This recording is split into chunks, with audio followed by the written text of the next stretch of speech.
Hi friends, నేను ఈరోజు మీ అందరికీ విజయవాడలో ఉన్నటువంటి హోల్సేల్ ఫ్లవర్ మార్కెట్ గురించి చూపిస్తున్నాను. సో ఇది వచ్చేసి విజయవాడ బస్ స్టేషన్‌కి, రైల్వే స్టేషన్‌కి, తర్వాత కాళేశ్వరం మార్కెట్‌కి పక్కనే ఉంటుంది. ఇది మున్సిపల్ ఆఫీస్ పక్కనే ఉంటదండి ఆనుకొని రాజీవ్ గాంధీ పార్క్ వెనక వైపు. సో ఇక్కడొచ్చేసి మనకి ఈ ఫ్లవర్స్ గానీ, లేకుంటే బొకేస్ కానీ, గార్లాండ్స్ కానీ, పెటల్ గార్లాండ్స్ కానీ, తర్వాత తలలో పెట్టే వెయిల్స్ కానీ, పెళ్ళిళ్ళ సందర్భంలో పెట్టే వెయిల్స్ కానీ, లేకపోతే పెళ్ళికి సంబంధించిన డెకరేషన్ ఐటెమ్స్ కానీ అన్నీ దొరుకుతాయండి ఇక్కడ.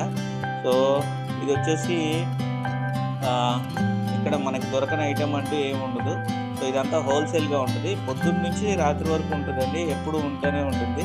సో ఇక్కడికి దగ్గరలో ఉన్నటువంటి చుట్టుపక్కల ప్రాంతాల వాళ్ళందరూ వచ్చి దీన్ని ఉపయోగించుకుంటారు.